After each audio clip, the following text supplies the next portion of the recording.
तो दोस्तों देखिए यहाँ पे जो है एसएसबी की वैकेंसीज आ चुकी हैं, जो कि एसआई पोस्ट के लिए है, कांस्टेबल के लिए है और बहुत सारी अदर पोस्ट के लिए निकाली जा चुकी हैं। ठीक है, उसके बारे में हम इस वीडियो में बात करने वाले हैं। तो वीडियो को लाइक जरूर कीजिएगा, वीडियो को पूरा देखिएगा और चैनल को सब्सक्राइब जरूर कर लीजिएगा। ठीक है, देखिए यहाँ पे सबसे पहले हम बात करते हैं कि ये जो एप्लीकेशन फॉर्म्स है वो कब से शुरू हो रही है, किस माध्यम से हम यहाँ पे अप्लाई कर सकते हैं। तो देखिए सबसे पहले हम बात करें एप्लीकेशन फॉर्म्स की, तो यहाँ पे आप इसको ऑनलाइन आवेदन कर सकते हैं। ठीक है, जो कि आपका 21 तारीख से जो है आपका शुरू हो जाएगा। ठीक है, और 21 मार्च से शुरू होकर के ये 20 अप्रैल तक चलने वाला है।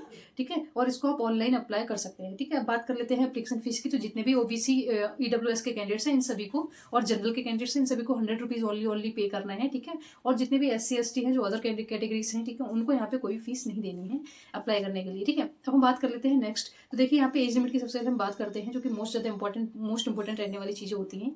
तो 18 से लेकर के अगर आप 27 साल आपकी आयु है तो आप यहाँ पे कांस्टेबल पद के लिए अप्लाई कर सकते हैं। 18 से 30 साल है तो आप SI पद के लिए अप्लाई कर सकते हैं। 18 से 27 साल है तो पैरा मेडिकल के लिए आप अप्लाई यहाँ पे आवेदन कर सकते हैं। ठीक है, अब बात करते हैं एजुकेशन क्वालिफिकेशन की क्या क्या रहने वाले हैं। तो देखिए यहाँ पे जो कांस्टेबल है ड्राइवर, इसके 553 पद हैं और इसमें आप 10th आपके पास होना चाहिए, प्लस हैवी मोटर व्हीकल होना चाहिए। ठीक है, और लाइसेंस होना चाहिए आपका। अब बात करते हैं कांस्टेबल वॉशरमैन की, तो यहाँ पे 74 पोस्ट हैं और इसमें क्या है 10+ आपका 10th होना चाहिए आपके पास। 2 साल का एक्सपीरियंस इन्होंने मांगा हुआ है, साथ ही साथ 1 साल की ITI या फिर डिप्लोमा होना चाहिए, कोई भी, मतलब दोनों चीज़ों में से कोई होना चाहिए। या तो 2 साल का एक्सपीरियंस हो, या आपके पास 1 साल की ITI हो, या फिर आपके पास 2 साल का कोई डिप्लोमा होना चाहिए। ठीक है, अब हम यहाँ पे बात कर लेते हैं। ये जो क्राइटेरिया मैंने आपको बताया है ये वॉशरमैन के लिए है, बार्बर के लिए, गार्डनर के लिए, टेलर के लिए सेम है। ठीक है, टेलर में 41 पोस्ट हैं, गार्डनर की 41 पोस्ट हैं, बार्बर की 43 हैं और यहाँ पे वॉशरमैन की 74 पोस्ट हैं, यानी 74 पद हो गए। ठीक है, अब यहाँ पे बात कर लेते हैं कांस्टेबल जो वेटरनरी रहता है उनके कितने पद है। तो 34 पद हैं उनके, और यहाँ पे केवल आपको यहाँ पे 10th चाहिए। साथ ही साथ ये कह रहे हैं कोई 1 साल का आपके पास एक्सपीरियंस होना चाहिए, देन आप एप्लीकेबल रहेंगे यहाँ पे। ठीक है, अब बात करते हैं कांस्टेबल कॉर्पलर की। ठीक है, जो कि इसमें 25 पद हैं और इसके लिए आपके पास में कांस्टेबल कारपेंटर के भी 7 पद हैं, कांस्टेबल वाटर कैरियर के भी 5 पद हैं और कांस्टेबल वेटर के भी 3 पद हैं यहाँ पे। इसमें आपके पास 10th होना चाहिए, साथ ही साथ 2 साल का एक्सपीरियंस होना चाहिए, या फिर 1 साल का ITI होना चाहिए, या फिर आपके पास 2 साल का डिप्लोमा होना चाहिए। ठीक है, इन सारी पोस्ट के लिए यही क्राइटेरिया है जो मैंने आपको बताया था, constable corporal, constable carpenter, constable water carrier, constable waiter. ठीक है, अब बात करते हैं जो लास्ट अंतिम पद है वो है कांस्टेबल नर्सिंग ऑर्डिनेटरी का। ठीक है, इसमें 1 पद है और इसमें आपके पास 10th होना चाहिए।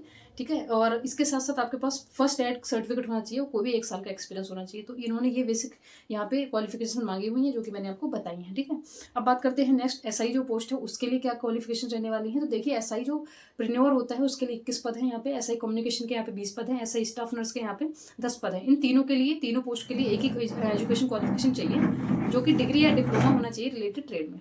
ठीक है, और बात करते हैं पैरामेडिकल स्टाफ्स की, तो यहाँ पे 83 पद हैं। कांस्टेबल नर्सिंग के यहाँ पे वैकेंसीज हैं। ठीक है, नर्सिंग असिस्टेंट की 34 पद हैं, 10th होना चाहिए, प्लस आपके पास फर्स्ट स्टेट सर्टिफिकेट होना चाहिए, 1 साल का एक्सपीरियंस होना चाहिए। हेड कांस्टेबल का यहाँ पे लेबोरेटरी असिस्टेंट के 30 पद हैं, 12th होना चाहिए, साथ साथ लैब साइंस में आपके पास डिप्लोमा होना चाहिए या फिर 1 साल का एक्सपीरियंस चाहिए। हेड कांस्टेबल फिजियोथेरेपी के यहाँ पे 12 पद हैं, 12th होना चाहिए, प्लस आपके फिजियोथेरेपी डिप्लोमा होना चाहिए, फिर आपके पास 1 साल का एक्सपीरियंस होना चाहिए। अब बात करते हैं ASI रेडियोग्राफर की, तो यहाँ पे 3 पद हैं और इसमें 12th आपके पास प्लस रेडियोग्राफी में डिप्लोमा या फिर एक्सपीरियंस। ठीक है, प्लस एक्सपीरियंस सॉरी। और बात करते हैं ASI फार्मासिस्ट की, तो यहाँ पे 2 पद हैं, ASI OT के यहाँ पे 1 पद है, ASI डेंटल टेक्निकल में यहाँ पे 1 पद है। इन तीनों के लिए कॉमन क्वालिफिकेशन 12 तो होना चाहिए, साथ साथ अगर फार्मासिस्ट में डाल रहे हैं तो फार्मेसी का आपको डिप्लोमा डिग्री होना चाहिए।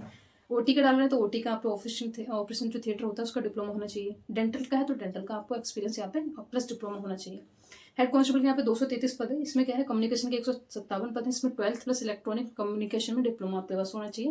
हेड कांस्टेबल इलेक्ट्रीशियन के यहाँ पे 29 पद हैं, 29 पद हैं और यहाँ पे 10th प्लस आपके पास इलेक्ट्रिकल में डिप्लोमा होना चाहिए। हेड कांस्टेबल वेटरनरी में निकले हुए हैं तो वेटरनरी का डिप्लोमा प्लस 12th। ठीक है, हेड कांस्टेबल स्टवर्ड के 2 पद निकले हुए हैं तो किचन मैनेजमेंट आपके पास डिप्लोमा होना चाहिए, प्लस 12th होना चाहिए आपके पास। तो ये है इसके एजुकेशन क्वालिफिकेशंस। ठीक है, ये जो कि मैंने आपको बता दी हैं। ठीक है, मैं इसको साइड में लगा दूंगी प्रॉपर, इसका स्क्रीनशॉट, वो भी आपको साथ साथ आपको देखते रहना है। ठीक है, जिससे आपकी जितनी भी क्वायरीज है वो यहाँ पे कंप्लीट हो जाएंगी। ठीक है, और बाकी मैं बता ही चुकी हूँ, कैटेगरी वाइज आपको मैंने बताया, पैरामेडिकल स्टाफ्स में है, ठीक है, ASI है, SI है और हेड कांस्टेबल है। ठीक है, और भी अदर पोस्ट है। अब इसमें हम बात कर लेते हैं सिलेक्शन प्रोसेस की। तो देखिए यहाँ पे जो आपके SSB का जो सिलेक्शन प्रोसेस होने वाला होता है उसमें सबसे पहले आपका शारीरिक मानक परीक्षण होता है, यानी कि फिजिकल स्टैंडर्ड टेस्ट होता है। ठीक है, PST PET PST होता है। ठीक है, उसका रिटर्न टेस्ट होता है, उसके बाद आपका ट्रेड और स्किल टेस्ट होगा, उसके बाद DV डॉक्यूमेंट वेरिफिकेशन हो जाएगा। ठीक है, अब बात करते हैं एग्जाम पैटर्न की। ठीक है, तो एग्जाम पैटर्न आपका क्या है, कांस्टेबल ट्रेडमैन के लिए 2 घंटे का टाइम रहता है, 120 मिनट आपको मिलेंगे, प्लस 1/4 की नेगेटिव मार्किंग यहाँ पे रहने वाली है। ठीक है, अगर हम सब्जेक्ट की बात करें तो देखिए यहाँ पे जनरल नॉलेज, रीजनिंग, मैथ्स और इंग्लिश हिंदी के यहाँ पे 25-25 क्वेश्चन मिलते हैं, जो कि 25-25 नंबर के रहते हैं। 100 क्वेश्चन 100 नंबर के हो जाते हैं यहाँ पे। हेड कांस्टेबल का आपको 2 घंटे का समय मिलता है, साथ ही साथ 1/4 की नेगेटिव मार्किंग है यहाँ पे, और इसमें भी सेम चीजें हैं। हिंदी, इंग्लिश, रीजनिंग, मतलब हिंदी इंग्लिश आपकी ऑप्शनल होती है, रीजनिंग, मैथ्स और जनरल नॉलेज 25 क्वेश्चन 25 ही नंबर के आपको प्रत्येक सेक्शन में मिलते हैं। 100 क्वेश्चन 100 नंबर के हो जाते हैं यहाँ पे, ठीक है। बाकी आपका कांस्टेबल नर्सिंग असिस्टेंट का भी सेम है, ठीक है, सेम ही यहाँ पे पैटर्न है एग्जाम का। ASI रेडियोग्राफर में भी आपका जो है वो थोड़ा डिफरेंस है। यहाँ पे क्या होता है, 2 पेपर होते हैं। पहला पेपर में जनरल नॉलेज, रीजनिंग और मैथ्स होती है, प्लस हिंदी और इंग्लिश में आपको ऑप्शन है, क्वालिफाइंग है ये, ठीक है। दूसरा पेपर होता है आपका मेडिकल में, और जिसमें मेडिकल का होता है या फिर टेक्निकल पोस्ट का होता है, उसी हिसाब से आपको सब्जेक्ट मिलेगा, मेरिट बेस्ड होता है वो। 100 नंबर का आपका यहाँ पे पेपर रहने वाला है, ठीक है। SI की बात करें तो देखिए यहाँ पे 3 घंटे का समय मिलता है, 1/4 की यहाँ पे नेगेटिव मार्किंग है। इसमें भी आपका जीके, रीजनिंग, मैथ्स और हिंदी इंग्लिश आता है, और इसमें एक चीज और है, इसमें टेक्निकल और ट्रेड जो है एक्स्ट्रा जुड़े आता है। हिंदी इंग्लिश आपकी ऑप्शनल है, आपको जिसमें मन करेगा आप उसको दीजिएगा। इंग्लिश सब्जेक्ट चूज करोगे तो इंग्लिश के क्वेश्चन मिलेंगे, हिंदी करोगे तो हिंदी क्वेश्चन मिलेंगे। 30-30 क्वेश्चन यहाँ पे आपको मिलते हैं, 30-30 नंबर के, यानी 150 क्वेश्चन 150 नंबर के हो जाते हैं, ठीक है। अब बात करते हैं पीईटी की। तो पीईटी में क्या होता है, तो देखिए यहाँ पे सबसे पहले कांस्टेबल ट्रीटमेंट की बात कर लें तो मेल, और उसमें ठीक है, मेल में क्या होता है आपका रेस होती है। मेल की अगर रेस की बात कर लें तो 4.8 किलोमीटर की आपको रेस यहाँ पे कवर करनी है 24 मिनट के अंदर अंदर। कांस्टेबल ट्रीटमेंट ड्राइवर की भी फीमेल की अगर हम बात कर लें तो यहाँ पे 2.4 किलोमीटर की रनिंग यहाँ पे 18 मिनट में आपको कंप्लीट करनी है। कांस्टेबल हेडमैन की भी यहाँ पे बात कर लें, हेड कांस्टेबल की बात कर लें तो यहाँ पे मेल की रनिंग 1.4 किलोमीटर की रहने वाली होती है 6 मिनट के अंदर, 6 मिनट 30 सेकंड के अंदर। हेड कांस्टेबल फीमेल की अगर हम बात करें तो 800 मीटर की रनिंग आपको कंप्लीट करनी है 4 मिनट के अंदर।